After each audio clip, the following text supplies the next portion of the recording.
ಇನ್ನು ಎಚ್.ಡಿ. ಕುಮಾರಸ್ವಾಮಿ ಅವರು ಒಂದು ಪಕ್ಷದಲ್ಲಿ ನಿಲ್ಲುವಂತ ಮನುಷ್ಯರಲ್ಲ ಅಥವಾ ಒಂದು ಕಡೆ ನಿಲ್ಲಂತ ಮನುಷ್ಯರಲ್ಲ. ಅವ್ರು ಬಿಟ್ಟು ಇವ್ರು ಯಾರು ಅಂತ ಸ್ನೇಹಿತರನ್ನ ಹುಡುಕೊಂಡು ಹೋಗ್ತಾರೆ.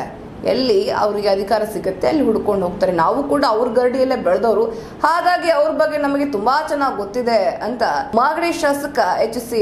ಬಾಲಕೃಷ್ಣ ವ್ಯಂಗ್ಯವಾಡಿದ್ದಾರೆ. ಇದೀಗ ಬಿಜೆಪಿಯನ್ನ ರಾಜ್ಯಸಭೆ ಚುನಾವಣೆಯಲ್ಲಿ ಬೀದಿಗೆ ತಂದು ನಿಲ್ಸಿದ್ರು. ಇನ್ನು ಅದೇನೇನ್ ಮಾಡ್ತಾರೋ ಅಂತ ತುಂಬಾ ವಿಭಿನ್ನವಾಗಿ ಟೀಕೆ ಮಾಡಿದ್ದಾರೆ. ಬನ್ನಿ ಹಾಗಾದ್ರೆ ಬಾಲಕೃಷ್ಣ ಅವರು ಏನ್ ಹೇಳಿದ್ದಾರೆ ನೋಡೋಣ. ಎಚ್.ಡಿ. ಕುಮಾರಸ್ವಾಮಿ ಅವರು ಒಂದು ಕಡೆ ನಿಲ್ಲೋ ಮನುಷ್ಯ ಅಲ್ಲ. ನಾವು ಕೂಡ ಅವರ ಗರಡಿಯಲ್ಲಿ ಪಳಗದವರು. ಅವರು ಎಲ್ಲಿಯೂ ಒಂದ ಕಡೆ ನಿಲ್ಲಲ್ಲ. ಅವ್ರು ಬಿಟ್ಟು ಇವ್ರು ಬಿಟ್ಟು ಅವರು ಎಂದು ಸ್ನೇಹಿತರನ್ನ ಹುಡುಕಿಕೊಂಡು ಹೋಗ್ತಾರೆ. ಅಂತವರ ಜೊತೆಗಿನ ಮೈತ್ರಿ ಹೆಚ್ಚು ದಿನ ಇರಲ್ಲ ಎಂದು ಶಾಸಕ ಎಚ್.ಸಿ. ಬಾಲಕೃಷ್ಣ ಭವಿಷ್ಯ ನೋಡ್ತಿದ್ದಾರೆ.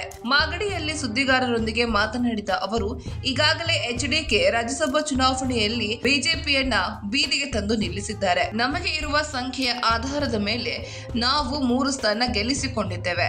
ಬಿಜೆಪಿ 1 ಸ್ಥಾನ ಗೆಲ್ಲಿಸಲು ಸಂಖ್ಯಾಬಲ ಇತ್ತು. ಕುಮಾರಸ್ವಾಮಿ ಅವರಿಗೆ ಸಂಖ್ಯೆ ಇತ್ತ?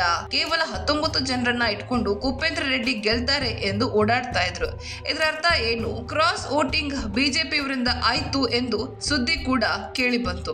ಇದು ಕುಮಾರಸ್ವಾಮಿಗೆ ಮುಖಭಂಗ ಆದ ಹಾಗೆ ಅಲ್ವಾ ಎಂದು ಪ್ರಶ್ನೆ ಮಾಡಿದ್ರು. ಮುಂದೆ ಕುಮಾರಸ್ವಾಮಿಯಿಂದ ಬಿಜೆಪಿಗೆ ಏನೇನ್ ಕಾದಿದೆಯೋ ನೋಡ್ಬೇಕು ಎಂದು ವ್ಯಂಗ್ಯ ಮಾಡಿದ್ದಾರೆ. ಬೆಂಗಳೂರು ಗ್ರಾಮಾಂತರ ಕ್ಷೇತ್ರದಿಂದ ಮೈತ್ರಿ ಬಗ್ಗೆ ಗೊಂದಲದ ವಿಚಾರ ಕುರಿತು ಮಾತನಾಡಿ, ಡಾಕ್ಟರ್ ಮಂಜುನಾಥ್ ದೇವೇಗೌಡರ ಅಳಿಯ ಕುಮಾರಸ್ವಾಮಿ ಅವರ ಮಾವ ಅವರನ್ನ ಜೆಡಿಎಸ್ ಪಕ್ಷದಲ್ಲಿ ನಿಲ್ಲಿಸೋದಕ್ಕೆ ಎಚ್.ಡಿ.ಕೆಗೆ ಧೈರ್ಯ ಇಲ್ಲ ಅಂದ್ರೆ ಏನರ್ಥ?